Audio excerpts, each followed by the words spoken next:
আমার সবথেকে বড় যেটা ভয় হয় সেটা হচ্ছে গিয়ে বাবা-মা পড়ে যায়। এই যে ফল, এই ফল আমাদের একটা আতঙ্ক। যে পড়ে যাওয়া মানেই হবে কি হয় বয়স্ক বাবা-মায়ের হাত দুর্বল হয়ে যায়।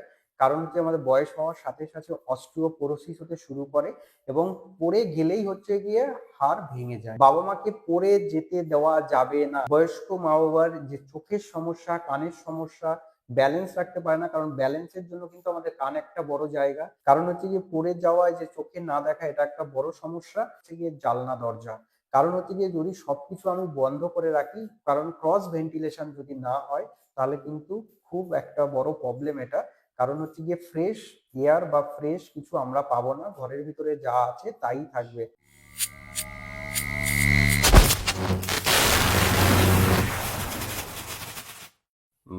পরিবারের কথা তো বললেন ডাক্তারবাবু। আমি আমার বাবার ঘর দিয়ে বলছি। বিশাল একটা জায়ান্ট স্ক্রিন, মানে একটা টিভি রয়েছে। আর সেটা 24 ঘন্টার মধ্যে 18 ঘন্টাই চলে।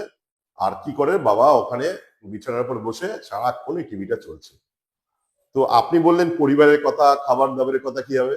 তো পরিবেশটা কি হওয়া উচিত? একটা বয়স্ক মানুষের রুমটা কি হওয়া উচিত? আচ্ছা।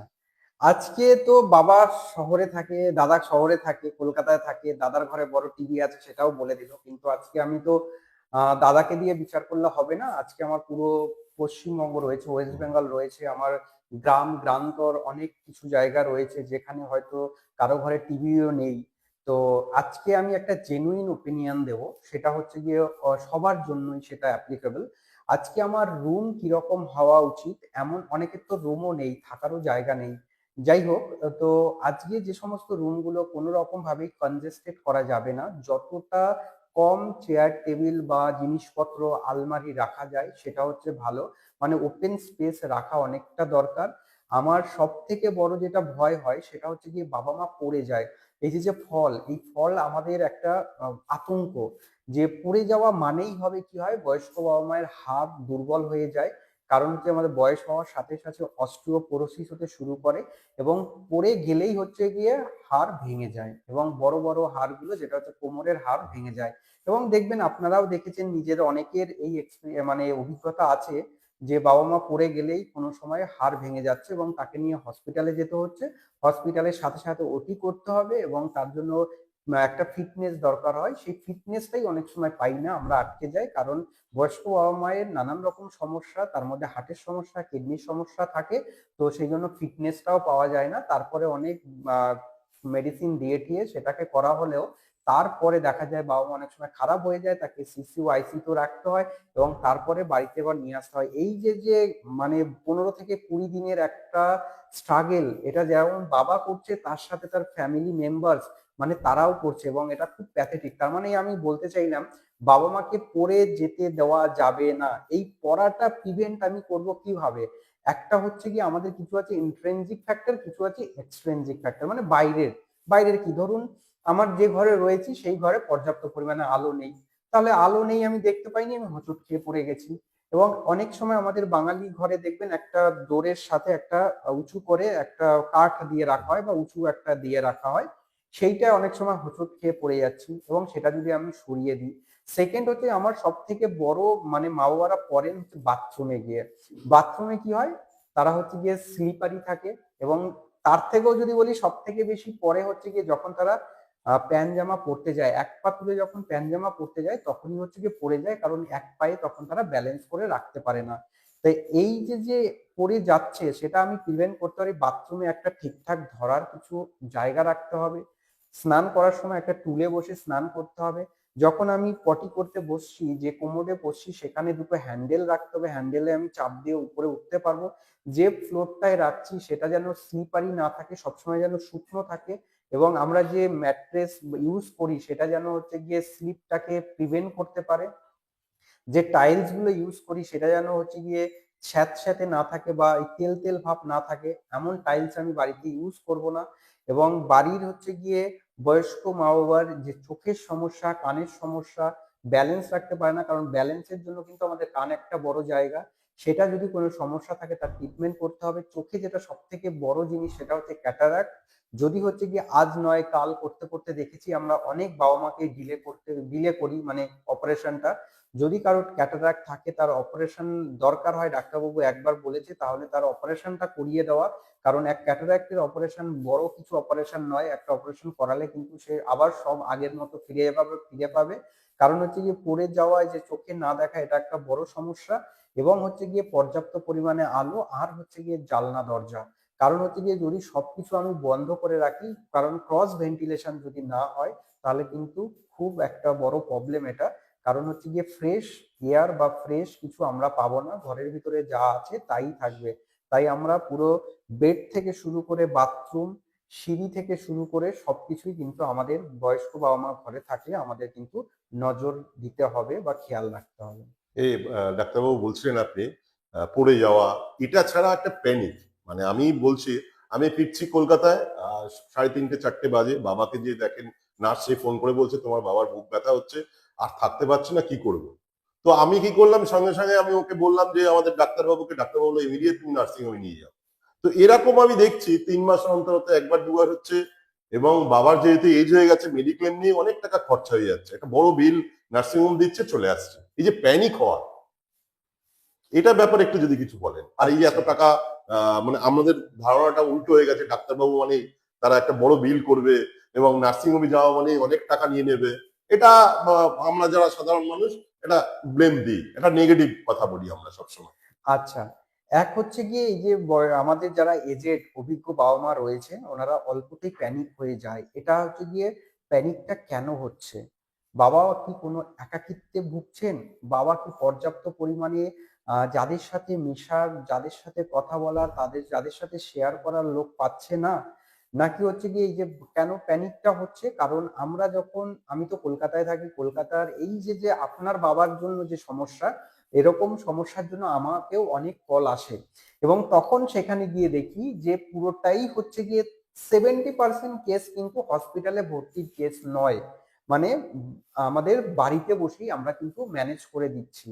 কারণ কি, একটা হচ্ছে গিয়ে যখনই দেখবেন বাবা মায়ের ঘুম হয়নি রাতে কোনো রকম ভাবে কিছু, এবং বারবার তাকে টয়লেট যেতে হয়েছে, তার পরের দিন 2-3 দিন পরে ওই যে নিজের মত চলছে, এবং কারো পটি ক্লিয়ার হয়নি, কনস্টিপেশনের বাবা মা রয়েছে, এই তারপরে 2-3 দিন পরে নিজের ভিতরে এমন একটা অ্যাংজাইটি ভাব নিয়ে চলে আসে, মানে এমন ভাবে প্রেজেন্ট করে মনে হচ্ছে গিয়ে হার্ট অ্যাটাক হয়ে গেল। মানে তিনি বলবেন যে আমার তো এখানে ব্যথা করছে, আমার সব শেষ হয়ে গেল। কিন্তু আমরা দেখছি যে সেই সময় যদি আমরা হার্ট অ্যাটাকের যে সমস্ত টেস্ট গুলো, ইসিজি করা, টপটি করা, সেগুলো দেখতে পাচ্ছি যে পুরোটাই নেগেটিভ, কোনো রকম কিছু নেই।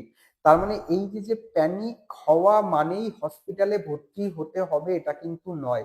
হসপিটালে ভর্তি হওয়া একটা বড় মানে প্রসেস।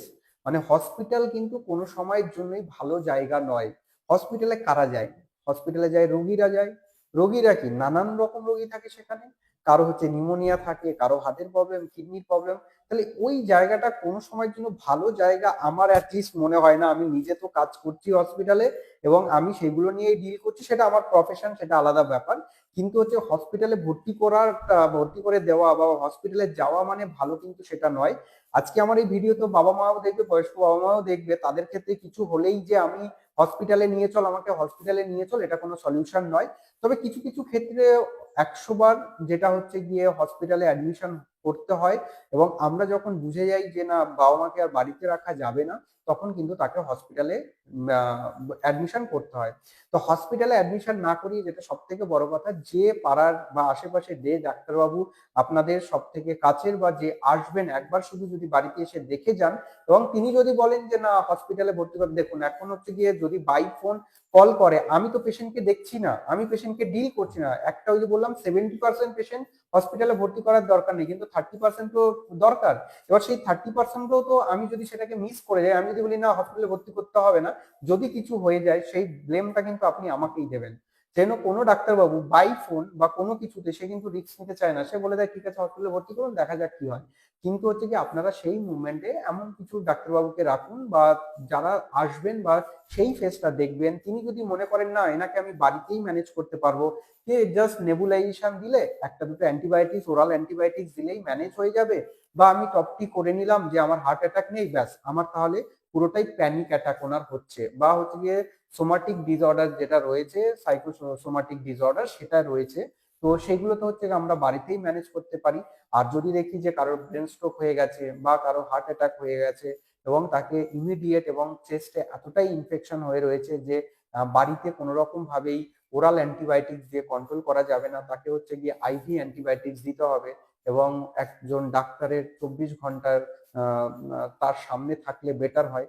তখন কিন্তু আমরা বাবা মাকে হসপিটালে ভর্তি করব। আর হচ্ছে দাদার লাস্ট যে প্রশ্নটা ছিল, যেটা হসপিটালে গেলেই তো বিল হবে। আর হসপিটালে তো দেখুন এটা একটা স্বাভাবিক জায়গা যেখানে একটা নানান রকম স্টাফ রয়েছে, নানান রকম ভাবে খরচা হয়, জিনিসপত্র রয়েছে। ওখানে যাওয়া মানে প্রত্যেকটা জিনিস ইউজ হচ্ছে, একটা গ্লাভস থেকে শুরু করে একটা ইঞ্জেকশন থেকে শুরু করে একটা নিডিল থেকে শুরু করে এগুলো তো সবই টাকা দিয়ে কিনতে হয়। যাই হোক, আমি আর ওই পলিসিতে বা বিল বাড়ছে বিল কমছে সেটাই যাচ্ছি না। সেটা একটা বড় জায়গা বা কন্ট্রোভার্সি জায়গা। খরচা যেগুলো হয় এটা স্বাভাবিক, সবাই যে সবকিছু না, আমাদের একটা ধারণা থাকে ঠিকই, কিন্তু খরচা তো হসপিটালে গেলে হবে এটা স্বাভাবিক। কারণ সেখানে সবাই আপনার বাবাকে ভালো রাখার জন্য কাজ করছে এবং জিনিসপত্রগুলো অ্যাপ্লাই করছে, তার তো কস্ট আছে, ডাক্তারের ফিস আছে, নার্সিং স্টাফদের রয়েছে, ম্যানেজমেন্ট কমিটি রয়েছে, সবকিছু একটা হসপিটাল রান করছে, সেটা তারও খরচা দরকার। তো খরচার ব্যাপারটা থাক, অন্য একদিন আরো বড় করে আলোচনা করব। তো আজকে দেখি দাদার আর কোনো নেক্সট প্রশ্ন আছে কিনা। এতক্ষণ আমরা ট্রাভো পডকাস্টে অতিথি হিসেবে পেয়েছিলাম আহ, কলকাতার প্রথম এমডি এবং ডক্টর পার্থ মন্ডলকে। ডাক্তারবাবুর কাছে অনেক কিছু শুনলাম, অনেক অজানা কথা শুনলাম। তো ডাক্তারবাবুর কাছে শেষ প্রশ্নটা, আমাদের বয়স্ক মানুষদের জন্য কি বলবেন? আজকে আমার শেষ যে মেসেজটা যাবে, আজকে আমার যারা মা বাবা রয়েছেন তারা হচ্ছেন আমাদের কাছে কি বলবো, তারা হচ্ছে গিয়ে আমাদের ইতিহাস আমাদের তুলে ধরবে, তাদের কাছ থেকে আমরা অনেক কিছু শিখি। আজকে আমি জেডিয়াট্রিক্স মেডিসিন নিলাম, জেডিয়াট্রিক করছি কারণ একটাই, এই যে যে বাবা মায়ের আশীর্বাদ ভালোবাসা, এটাই মনে হয় আমার জীবনের সব থেকে বড় প্রাপ্তি। এবং অনেক বাবা মা আছেন যাদেরকে আমি দেখি, এবং এর থেকে হয়তো এগুলো টাকা পয়সা দিয়ে কিনে এগুলো পাওয়া যায় না। আর হচ্ছে বাবা মাকে ভালো থাকার জন্য যা যা করতে হবে সেটা হচ্ছে গিয়ে ছেলে মেয়ে যে কথাগুলো বলছে সেগুলো মানতে হবে। কারণ আপনার উপরে কোনো কিছু জোর করে চাপিয়ে দিচ্ছে না। আপনার যদি মনে হয় যে না আমার এটা ঠিক পছন্দ হচ্ছে না, সেটা আপনি ডিরেক্ট আপনার ছেলে মেয়েকে বলুন, দেখ বাবা এটা ঠিক আমি মেনে নিতে পারছি না। দেখুন আপনার ছেলে মেয়েও কিন্তু সেটা সলিউশন আপনাকে দেবে। এবং ছেলে মেয়েও চায় না যে আপনি অশান্তির মধ্যে থাকুন, আপনি ডিপ্রেশনে চলে যান। এবং সেকেন্ড তাহলে বললাম, ছেলে মেয়ের কথা শুনতে হবে এবং নিজেদেরকে আমি পারবো না, আমি করব না, আমি জানি না, এই তিনটে কথা বলা যাবে না। আপনাকে যা হচ্ছে দেখে নেব, আমি আমি তো করি, তাতেও কিন্তু আপনি ভালো থাকতে পারবেন।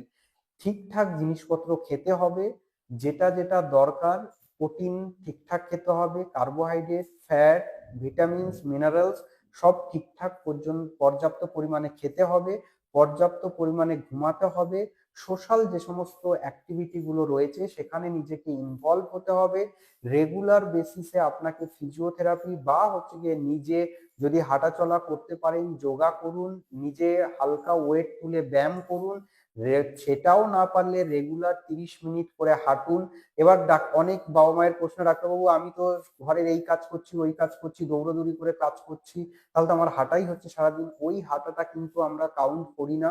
আপনাকে 30 মিনিট হাঁটতে হবে, যখন যেখানে দেখবেন একটু ঘাম বেরোচ্ছে এটাই কিন্তু ইন্ডিকেটর, হ্যাঁ বাবা হেঁটেছে ঠিকঠাক। সব কাজ ফেলে 30 মিনিট হাঁটছেন, অ্যাটলিস্ট সপ্তাহে 150 মিনিট আমাকে হাঁটতে হবে। এবং ঠিকঠাক করে রাতে ঘুমাতে হবে, পর্যাপ্ত পরিমাণে জল খেতে হবে এবং ঠান্ডা কাশি যাতে না লাগে সেই প্রোটেকশন নিতে হবে। এবং এই যে ক্লাব, পাড়া, আড্ডা এগুলোতে যেতে হবে, মানুষের আপদে বিপদে দৌড়ে যেতে হবে, সেগুলোতে গিয়ে নিজেকে ইনভলভ করতে হবে। আজকে দাদার বাবা যেভাবে থাকছে আমি একদম সেটা মেনে নিতে পারছি না। কারণ বাবাকেও ইনভলভ করতে হবে নানান রকম কাজের মাধ্যমে, টিভি দেখা, সিরিয়াল দেখা বা টিভি নিউজ দেখা, খেলা দেখা, সেটা নিয়ে তুমিও তর্ক করবে, বাবা তুমি আজকে এটা দেখেছো, তুমি না জানলেও বাবার কাছ থেকে ওপিনিয়ন নেবে এবং নিজে একটু কন্ট্রোভার্সিতে ঢোকার চেষ্টা করবে, বাবাকে প্রশ্ন করবে আজকে যে রাজনীতিতে এগুলো চলছে এটা ঠিক কি ভুল, দেখি না বাবা কি ওপিনিয়ন দেয়। আজকে যদি বাবাকে আপনি এই কোশ্চেনটা করেন, সেকেন্ড দিন কিন্তু বাবা ওটা ভালো করে দেখে আপনার জন্য তর্ক করতে রেডি হয়ে যাবে। এই সমস্ত জিনিসগুলো নিয়ে বাবাকে অ্যাক্টিভ রাখতে হবে। এবং এই যে যে রেগুলার যদি বাবা কেউ কিছু করতে পারে, কেউ গান করতে পারে তাকে গান করতে দিতে হবে, কেউ লিখতে পারে তাকে লিখতে দিতে হবে, তার যেটা হবিস সেটাকে তাকে প্রায়োরিটি দিতে হবে। এবং কেউ যদি বলে যে আমি আজকে এমন কিছু করতে পারি যেটা আমার বয়স হয়ে গেছে বলে করতে পারছি না, সেটা করার তাকে সব রকম সাহায্য করতে হবে। কারণ আমরা আমাদের জীবনে আজকে আমি 30 বছর 31 বছর বয়স, যেটা এখন করতে পারছি না, অনেক কিছু চাইলেও করতে পারছি না, কারণ ওই যে বললাম র্যাট রেস, আমার সময় নেই। কিন্তু আফটার 60 ইয়ার্স তো আমার কাছে সময় আর সময়, এই সমস্ত যে সমস্ত সুপ্ত আমার বাসনা বা হচ্ছে গিয়ে ভালো জিনিস যেটা আমার করার, সেই সময় তো অফুরন্ত সময়। সেই সময় কিন্তু তার উপরে ফোকাস দিতে হবে এবং হচ্ছে সবাইকে নিয়ে চলা। আজকে ঘুরতে যেতে হবে, আজকে কোনো পাড়ার কোনো অনুষ্ঠান হচ্ছে, সেই বিয়ে বাড়ি বলুন বা কিছু, আমি খাবো ওখানে যাব, অনেকে হচ্ছে খাবার ভয়তে যান না, যেতে হবে, খাই না খাই পর্যাপ্ত পরিমাণে একটু একটু খেলে কিছু হয় না, নিজেকে বুঝে নিজের শরীর অনুযায়ী খেতে হবে। তাই ভালো থাকার জন্য এই যে এতগুলো কথা বললাম, এইগুলো যদি মেনে চলতে পারেন আপনারা নিশ্চয়ই ভালো থাকবেন এবং আপনারা বাড়ির ছেলে মেয়েকেও ভালো রাখতে পারবেন, নাতি পুতনিকেও ভালো রাখতে পারবেন, তার সাথে পাড়ার প্রতিবেশী সবাইকে ভালো রাখতে পারবেন। নিজে ভালো থাকলে সব ভালো, এটাই আমার মনে হয়। আপনার সঙ্গে যদি যোগাযোগ করতে চায় কেউ, কিভাবে যোগাযোগ করবে? আমি তো এখন কলকাতা মেডিকেল কলেজে আছি, তাছাড়া হচ্ছে কি আমি থাকি কলকাতাতেই থাকি। এবং স্ক্রিনে আমার নাম্বারটা দেওয়া থাকবে, এবং যদি আপনারা যোগাযোগ করতে চান আমাকে হোয়াটসঅ্যাপ করতে পারেন। এবং যার যেটা কমপ্লেন সেটা আমাকে জানালে আমি সময় মতো আপনাদের সাথে যোগাযোগ করে নেব, বা আমি সেই যদি হোয়াটসঅ্যাপে রিপ্লাই দিতে হয় সেটাও আমি দেব। তো আপনাদের জন্য আমি সবসময় আছি, অলওয়েজ আছি। আমি একটা ফ্রি ক্যাম্পও করি রোজ সানডে করে, আমি ইভিনিং এ প্রায় 50টা পেশেন্ট দেখি। সেটা হচ্ছে গিয়ে হরিচাঁদ গুরুচাঁদ সেবা সংঘ, এটা আমার পুরোটাই ব্যক্তিগত ব্যাপার, আমার ভালো লাগে বাবা মায়ের উপর কাজ করতে। এবং সেখানেও যদি কেউ আসতে চান তাহলেও সেটা আসতে পারেন। এবং যদি যে বাবা মা আমার দূরে রয়েছে কলকাতা থেকে, ওনারা যদি অনলাইন কনসালটেশন করতে চান সেটাও কিন্তু আমাকে করতে পারেন। এবং প্রথমে আমার হোয়াটসঅ্যাপে জানিয়ে দিতে হবে এবং কি দরকার সেটা জানিয়ে দিতে হবে, সেই মতো আমি ফোন করব। কারণ অনেক সময় দেখা যায় অনেক বাবা মা জাস্ট আমার একটু মাথা ঘুরছে তার জন্য ফোন করা, এটা কিন্তু পরবর্তী সময়ে আমারই বিরক্ত লেগে যায়, কারণ যেখানে আমি কোনো যুক্তিই নেই, সেই সমস্তগুলো যদি না হয়। এবং আমি অলওয়েজ আছি, আপনাদের সাথে আছি, আপনাদের ডাক্তারবাবু পার্থ মণ্ডল। বয়স্ক মা বাবাই হচ্ছে কি আমার জীবনের সব, এই আর কি। অসংখ্য ধন্যবাদ ডাক্তারবাবুকে। ট্রাভো পডকাস্ট, জীবনের গল্প যা ভাবাবে। আমরা এখানেই শেষ করছি আমাদের এই অনুষ্ঠান। নমস্কার। নমস্কার।